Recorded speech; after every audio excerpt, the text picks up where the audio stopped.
కీర్తనల గ్రంథం 121, 1-2 వచనాలు చదువుకున్నట్లయితే, కీర్తనలు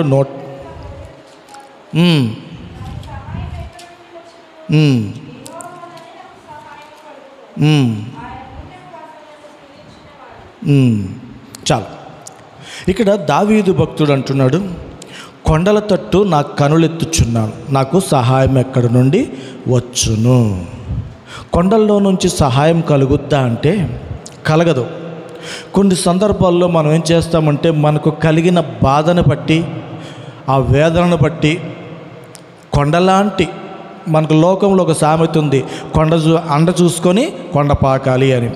ధనవంతుల్ని మనం ఎక్కువగా మనం వాళ్ళ తట్టు చూస్తాం. ధనవంతుల్ని, కొంచెం రాజకీయ నాయకుల్ని, కొంచెం పలుకుబడి కలిగిన వారి వైపు చూస్తాం. వాళ్ళ నుంచి మనకి సహాయం కలుగుతుంది. అయ్యా, నా పరిస్థితి ఈ విధంగా ఉంది నాయన, మీరు ఏ విధం చేతనైనా నాకు సహాయం చేసి కొంచెం ఈ ఆపద నుంచి మమ్మల్ని గట్టెక్కించినట్లయితే మాకు ఎంతో మేలు చేసిన వాళ్ళు ఉంటాయని చెప్పి మనం వాళ్ళ యొద్దకు వెళ్ళి దండాలు దాసికాయలు పెట్టి వాళ్ళ వైపు చూస్తూ ఉంటాం, వాళ్ళు సహాయం చేస్తారు అని చెప్పేసి. కానీ అందరూ సహాయం చేసే వాళ్ళుగా ఉండరు. కొంతమంది ఏం చేస్తారంటే సహాయం చేస్తామని చెప్పి చివరాఖరులో చేతులు ఎత్తేస్తారు. అరే, నేను నీ మీద ఆశలు పెట్టుకున్నానండి, మీరు సహాయం చేస్తారని చెప్పి మేము ఎంతో నమ్ముకొని ఉన్నామండి అని చెప్పి మనం చెప్పినా కానీ, అమ్మా నేనేం చేయలేనమ్మా, ఎందుకంటే అది నా వల్ల అవ్వలేదు అని చెప్పేసి మనుషులు కొన్ని సందర్భాల్లో చివరి సమయాల్లో చేవిడి చేస్తారు. కానీ దేవుడు మటుకు ఎట్టి సమయంలో కూడా, చనిపోయినా కూడా ఆయన సహాయము చేయాలి అనుకుంటే ఖచ్చితంగా బ్రతికిస్తాడు. ఉదాహరణకి చనిపోయిన లాజర్కి సహాయం చేయాలనుకున్నాడు. ఆయన ఒక అద్భుతాన్ని తెలియపరచాలనుకున్నాడు. తాను ఎటువంటి స్థితిలో ఉన్నాను, ఏ విధమైనటువంటి కార్యాలు చేయగలను అని చెప్పేసి దేవుడు ఆయన చనిపోతాడని తెలిసినా కూడా ఆగి, ఇంకా 2 దినాలు ఆగి వచ్చి ఎటువంటి సహాయము చేశాడో మార్తా మరియలకి మనకు అందరికీ తెలుసుద్దాం. లాజర్ గురించి ప్రత్యేకంగా మనం ఏం చెప్పవసరంలా. అలాగే ఆయన సహాయము చేయాలి అనుకుంటే శవాన్నైనా బ్రతికించి సహాయం చేయగలడు. అలాగే చూద్దాం, రాజుల కాలంలో ఒక ఆమెకి ఒక బాధ వచ్చిందన్నమాట. 2వ రాజులు 6వ అధ్యాయం 26, 27 చదివినట్లయితే, ఆమె ఒక సమస్య వచ్చినప్పుడు రాజుగారిని ఆశ్రయించింది. ఆ రాజుగారు ఏమంటున్నాడో చూద్దాం. రాజుగారిని ఆశ్రయించినప్పుడు ఎటువంటి వాటికైనా సరే వాళ్ళు సహాయం చేయగలరు. చూడండి,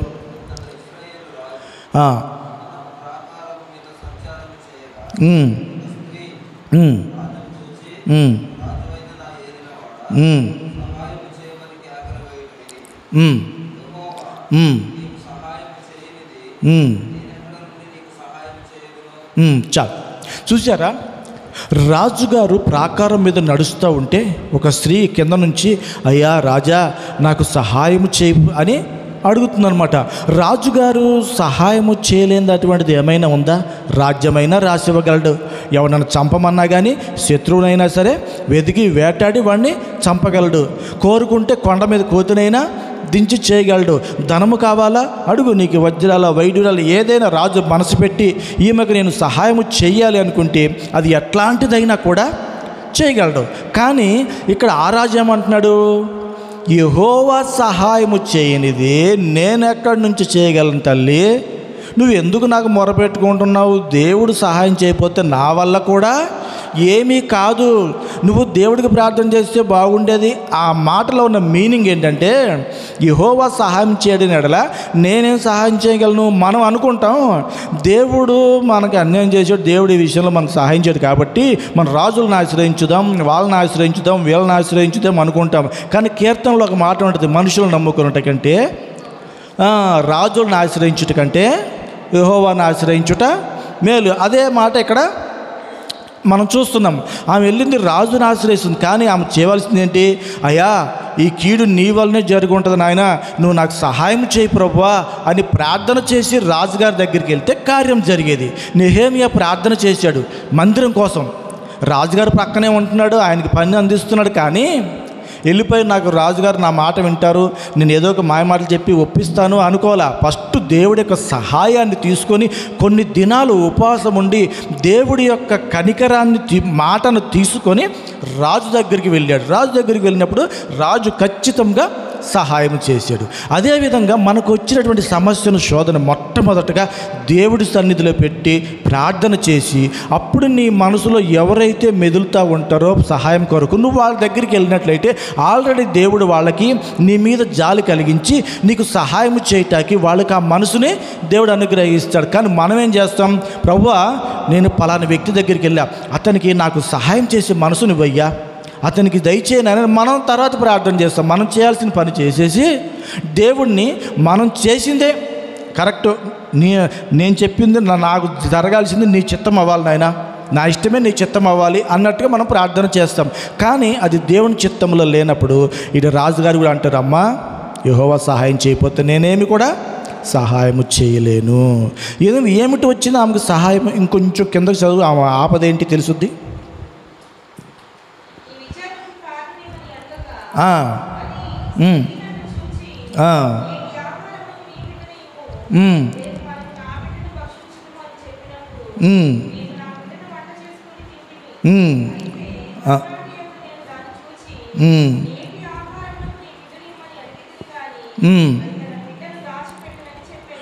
చాలు.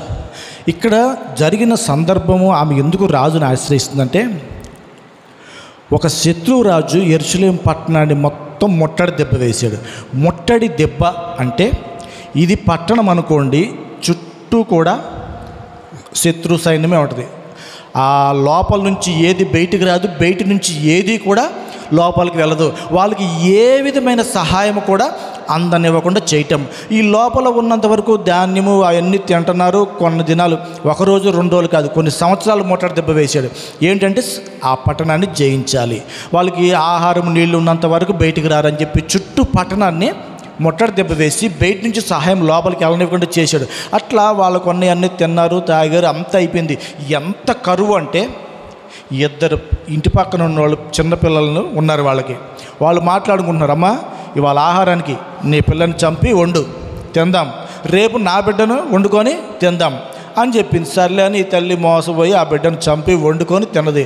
తెల్లారి, అమ్మ ఇవాళ నీ బిడ్డను చంపు మనం వండుకొని తిందామంటే నా బిడ్డ లేడు అని చెప్పి దాచేసింది. ఇది రాజుగారి దగ్గరికి వచ్చినటువంటి సమస్య, సహాయం చేయమని. చూసారా, దేవుడు సహాయం చేయకపోతే ఎటువంటి భయంకరమైన స్థితిలోకి వాళ్ళు వెళ్ళిపోయారు. వీళ్ళంతా చేయవలసిన పరిస్థితి ఏంటి? రాజు ముట్టడి దెబ్బ వేసినప్పుడు హిజ్కియా వల్లే ప్రార్థన చేయాలి. ప్రార్థన చేసినప్పుడు దేవుడు ఖచ్చితంగా సహాయం చేసేవాడు. కానీ ఈ రాజుకి ఏమని కోపం వచ్చింది తెలుసా? బట్టలు చింపుకొని ఎలీషా ఎక్కడ ఉన్నాడో ఆ అయ్యగారిని తల తీసి పారేయాలి అని చెప్పి సేవకుడు మీద రాజుగారు కోపాడుతున్నారు. అయ్యా, సేవకుడి దగ్గరికి పంపించి సమస్య ఎందుకు వచ్చిందో, మన కష్టం ఏంటి, మనలో తప్పిదం ఏంటి, మీరు ప్రార్థన చేయండి, దేవుడు ఏమైనా తెలియపరిస్తే దాని ప్రకారం మనం సరి చేసుకుందాం, మనం దిద్దుకుందాం, ప్రార్థన చేద్దాం, గోని పట్టలు కట్టుకుందాం, రాజ్యం అంతా చాటింపేస్తానయ్యా, ఎందుకు మనకి కీడు కలిగిందని అడగాల్సింది పోయి ప్రవక్తని చంపేయాలి. ఎందుకనంటే అంతకుముందు శత్రువుల్ని వీళ్ళు విడిచిపెడతారు. ఎందుకని? ఎలీషాని చంపటాకని వాళ్ళ శత్రువులు వచ్చినప్పుడు ఆయన వాళ్ళందరికీ అందతం కలిగించి రాజు దగ్గరికి తీసుకెళ్ళి వాళ్ళకి భోజనాలు పెట్టి మర్యాదలు చేసి పంపిస్తారు. ఆ రోజే వీళ్ళని చంపినట్లయితే మనకి ఇది వచ్చేది కాదు కదా. ప్రవక్త మాట విని ఇదంతా మనం తెచ్చుకున్నామని చెప్పేసి రాజుగారికి కోపం వచ్చిందన్నమాట. ఇదంతా కారణం ఎవరు? ప్రవక్త ఏం చేస్తాడు? దేవుడు చెప్పండి. ఆ విధంగానే మనం కూడా కొన్ని సందర్భాల్లో చేయాల్సిన పనులు చేయకుండా దైవజనుల మీద, ఇంకొకరి మీద, ప్రార్థన చేసేవాళ్ళ మీద, అయ్యగారు మా గురించి ప్రార్థన చేయట్లేదు, మమ్మల్ని పట్టించుకోవట్లేదు, ఇదే అన్నమాట మనలో ఉన్నటువంటి ఆలోచనలు. దేవుడు సహాయం చేయండి, దైవజనుడు ఏం చేయగలడు? కాబట్టి ఎవరికి వారంగా మనం దేవుడిని అడిగినప్పుడైతే ఖచ్చితంగా దేవుడు మనకి సహాయం చేయవాడై ఉన్నాడు. చూడండి, ఇంకో మాట చూద్దాం. కీర్తనలో 119, 82, 83 వచనాలు చూసినట్లయితే, కీర్తనలో 119, 82, 83.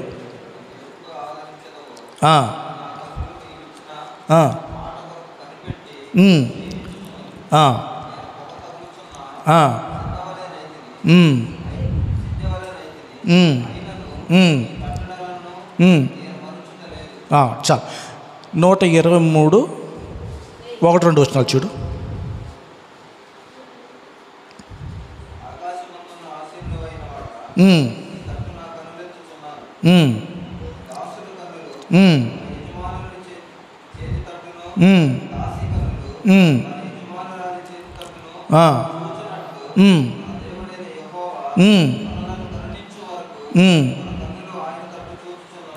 చాలు. ఇక్కడ 119వ కీర్తనలో ఏమంటున్నాడు? నన్ను ఎప్పుడు కరుణించదువు, నాకు ఎప్పుడు సహాయం చేస్తావు? పొగ తగులుతున్నప్పుడు మన కళ్ళు స్పష్టంగా చేసి చూడలేము, కళ్ళు మూసుకొని కళ్ళలోంచి నీళ్ళు వస్తాయి, చూడలేము. అయినా కూడా ఇన్ని శ్రమలు వచ్చినా, ఇంత కన్నీరు వచ్చినా కూడా నేను నీ కట్టడలను మరచట్లేదు నాయన అంటున్నాడు. ఇక్కడ 123వ కీర్తనలోకి వచ్చేపాటికి అక్కడ ఏమని చెప్తున్నాడు? ఆకాశమందు ఆసీనుడా, నీ తట్టు నాకు కనులు ఎత్తుచున్నాను.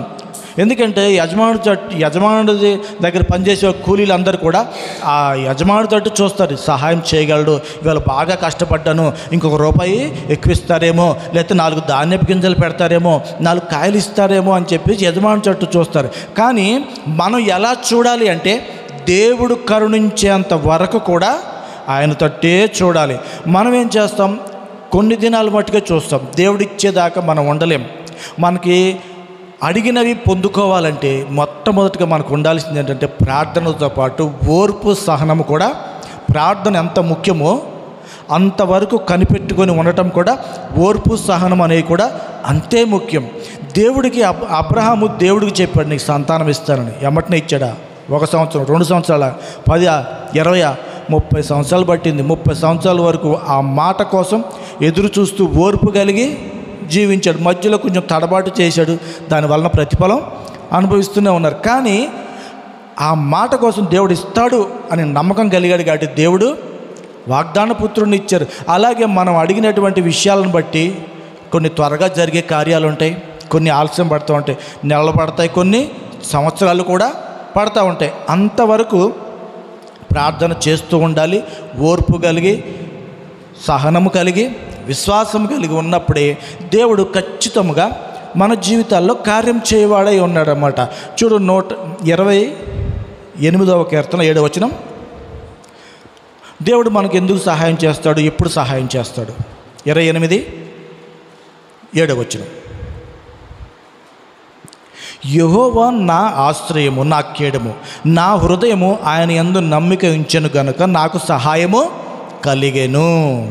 ఎప్పుడంటానా?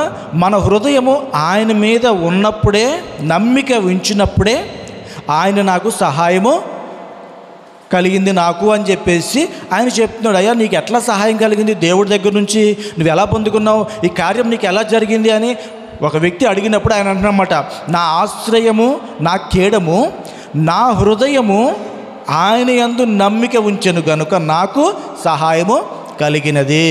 మనం అడుగుతారు సహజంగా, అన్న నీకు ఆ లోన్ ఎట్లా వచ్చింది, నువ్వు ఏమేమి పెట్టావు, ఏ కాగితాలు ఇవ్వాలి, ఏమేమి మనం వాళ్ళకి ఇస్తే మనకు ఆ లోన్ వచ్చుద్దని చెప్పి సహజంగా అడుక్కుంటాం.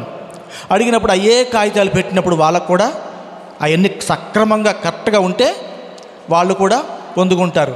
అలాగే మన జీవితాల్లో ఎదుటివారు కార్యాలు పొందుతున్నారంటే, అమ్మా మీరు ఎలా దేవుడి దగ్గర నుండి పొందుకున్నారంటే ఇక్కడ ఆయన చెప్తున్నాడు అన్నమాట, యెహోవా నా ఆశ్రయము, నా కేడము, నా హృదయము ఆయన యందు నమ్మిక ఉంచెను గనుక నాకు సహాయము కలిగెను.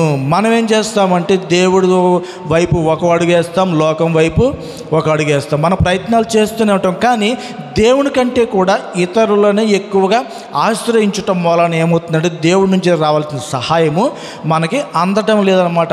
మన ఆలోచన, మన ప్రయత్నం అంతా కూడా మొట్టమొదటి ప్రాధాన్యత అంతా దేవుడికి ఇస్తేనే మనం ఎటు వెళ్ళి ఏమి చేసినా కూడా దేవుడు దాన్ని సఫలీకృతమైనగా చేయగలడనమాట. అలాగే చూడండి, యెషయా గ్రంథం 31, 1-2 వచనాలు చూసినట్టయితే, యెషయా గ్రంథం 31,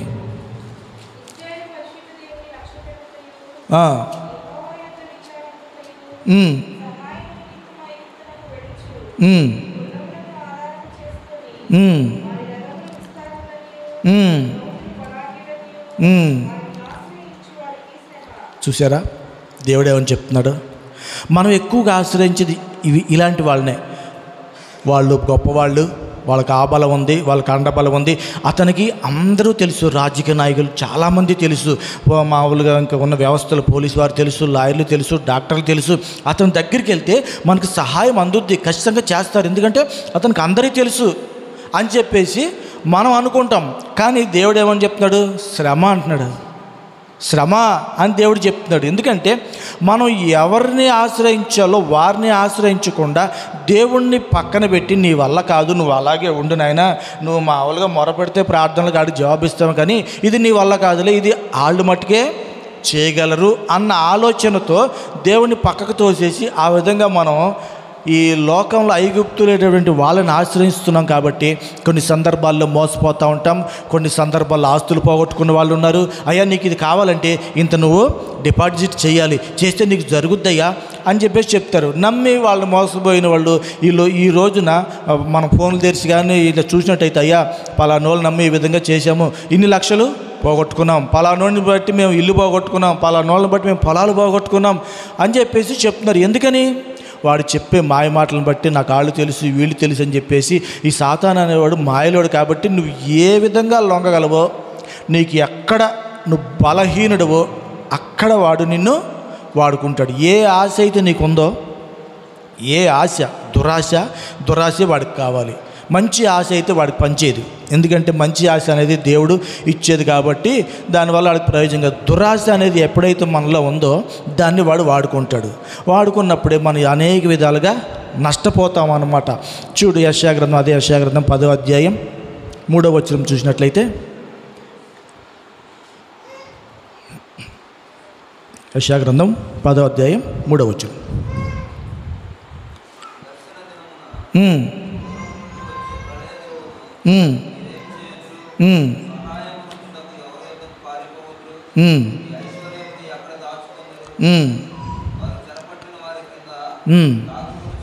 చాలు, చూసారా?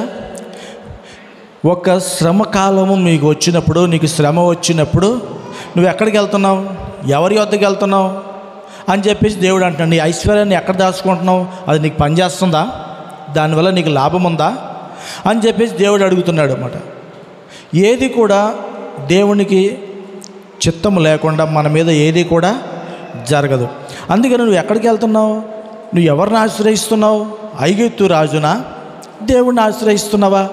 దేవుణ్ణి ఆశ్రయించిన వాడు అన్నాడు కూడా చెడిపోడు. ఒక దినం కాకపోతే 2 దినాలు, 1 నెల, 2 నెలలు, 10 నెలలు, లేదా 10 సంవత్సరాలు అయిన తర్వాత కూడా ఆ కార్యము అప్పుడు జరగాలి అని అంటే నిర్ణయ కాలమున జరిగించేటటువంటి దేవుడు. కోడి గుడ్డి పిల్ల అవ్వాలి అంటే 21 రోజులు అవ్వాలి. ప్రార్థన చేస్తే అవుద్దా? ఉపవాసం ఉండి ప్రార్థన చేస్తే అవుద్దా? పెద్ద పెద్ద అయ్యగారులను తీసుకొస్తే 3-4 రోజులకు అవుద్దా? కన్నీరు కారుస్తే అవుద్దా? గోని పట్ట కట్టుకొని వేస్తే అవుద్దా? దావీదు వలె నాట్యం చేస్తే అవుద్దా? అవదు. నిర్ణయ కాలము, దేవుడు నియమించినటువంటి నియమము 21 రోజులు.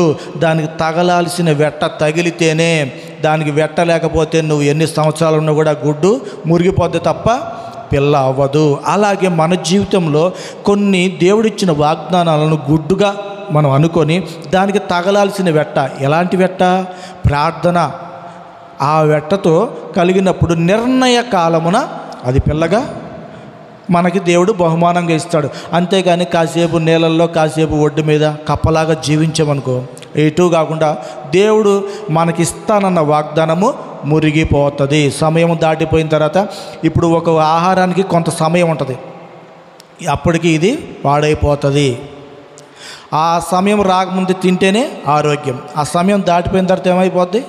పాడైపోతుంది. దేవుని వాగ్దానం కూడా ఆ నియమించబడినటువంటి ఆ కాలంలోనే మనం సక్రమంగా ఉన్నప్పుడు అది మనం పొందుకోగలం. దాటిపోయినప్పుడు మనం ఏమీ కూడా చేయలేమన్నమాట.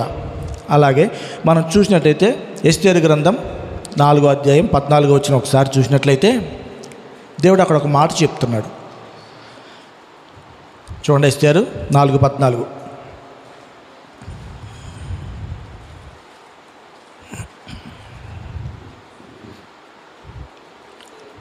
ఎస్తేరు 4:14.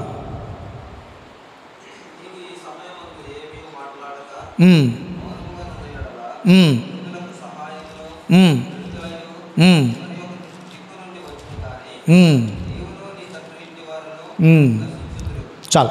ఇక్కడ ఎస్తేరు వాళ్ళ బాబాయ్ ఆమెతో చెప్తున్నాడు, ఒకవేళ నువ్వు రాజుగారితో చెప్పకుండా వాళ్ళ వాళ్ళు చేస్తారులే, నాకెందుకులే అని నువ్వు భీష్ముంచుకొని కూర్చున్నా, మన దేవుడు మా దేవుడు సహాయం చేయగలిగిన దేవుడు కాబట్టి ఈ దిక్కు కాబట్టి ఇంకో దిక్కు నుంచి అయినా సహాయం అనేది ఆగదు.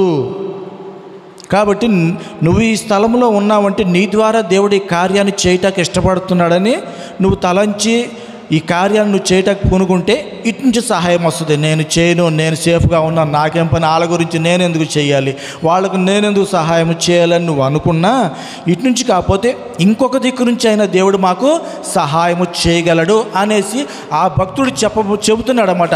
అంటే ఇటు కాకపోతే నువ్వు ఇంకో దిక్కు నుంచి అయినా చేస్తావు ప్రభువా, ఇదే నేనేమో వాటి మీద ఆధారపడతలేదు, మేము నీ మీద మాటికి ఆధారపడ్డామని చెప్పేసి తన భక్తిని తన విశ్వాసాన్ని తెలియపరుస్తున్నాడు. అందుకని మనము కూడా కొన్ని సందర్భాల్లో ప్రార్థన చేసినప్పుడు మనకి ఇటు నుంచే వస్తుంది, ఇటు నుంచే వస్తుంది, ఇటు నుంచే వస్తుంది, ఇటు నుంచే వస్తుంది అని చెప్పేసి ఒకళ్ళ మీద గురి పెట్టుకొని ఉంటాం. వాళ్ళ వైపు నుంచి కలగనప్పుడు అయ్యో దేవుడు ఎందుకని ఇలా చేశాడు, దేవుడు ఎందుకని అలా చేశాడు, అతను మనకేం చేయలేకపోయాడే అని మనం నిరాశపడతాం. కానీ దేవుడి ఆలోచన అతని నుంచి కాదు ఇంకొక దిక్కు నుంచి అని చెప్పేసి దేవుని ఆలోచన ఉన్నప్పుడు ప్రభువా ఇటు కాకపోతే ఇంకొక దిక్కు నుంచి అయినా కూడా నువ్వు మాకు సహాయం చేయగలిగిన వాడవు అని నువ్వు నమ్మినప్పుడు ఎటు నుంచి వస్తుంది అనేది దేవుని చిత్తముగా ఉంటుందన్నమాట. అలాగే మన జీవితంలో ఒకరి మీద మనం ఆధారపడకూడదు. ప్రార్థన చేసి దేవుడి మీదే ఆధారపడినప్పుడు అనుకోని రీతిగా అద్భుతాలు చేయగలిగిన దేవుడు కాబట్టి మనకి ఏ విధంగానైనా సహాయం చేయగలడు. కానీ మనం కూడా కొన్ని విషయాల్లో సహాయం చేయాలి. చేసినప్పుడు సహాయం చేసినా కూడా దేవుడి నుంచి శాపం వచ్చిందన్నమాట. చూడండి 2 దినవృత్తాంతాలు 19వ అధ్యాయం 2వ వచనం ఒకసారి చూసినట్లయితే సహాయం చేస్తే కూడా దేవుడికి కోపం వచ్చిందంట. చాలు.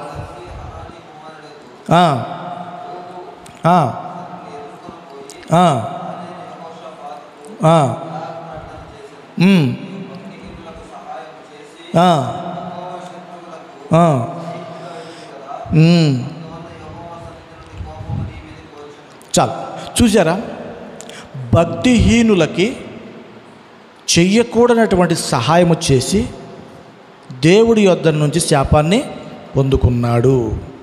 భక్తిహీనులకు ఎటువంటి సహాయము చేయాలో ఫస్ట్ తెలుసుకోవాలి. సహాయం చేయమన్నాడండి అందరికీ, నీ దగ్గర ఉంటే సహాయం చేయమన్నాడండి అని చెప్పేసి మనం ఎవడికి పడితే ఆడికి సహాయం చేస్తే ఎట్లాంటి పరిస్థితులే జరుగుతాయి. ఎందుకు అలా జరిగినాయి అంటే ఉదాహరణకు చెబుతా, ఒక వ్యక్తిని చంపాడు. ఆ వ్యక్తికి అతనికి ఆ కత్తి ఎలా వచ్చింది, పలానా వ్యక్తి ఇచ్చాడు. ఆ పలానా వ్యక్తి అని చంపినోడిని అసలు అన్యం పుణ్యం వాడికి తెలియదు, వీడి దగ్గర కత్తి ఉందంటే ఇచ్చాడు.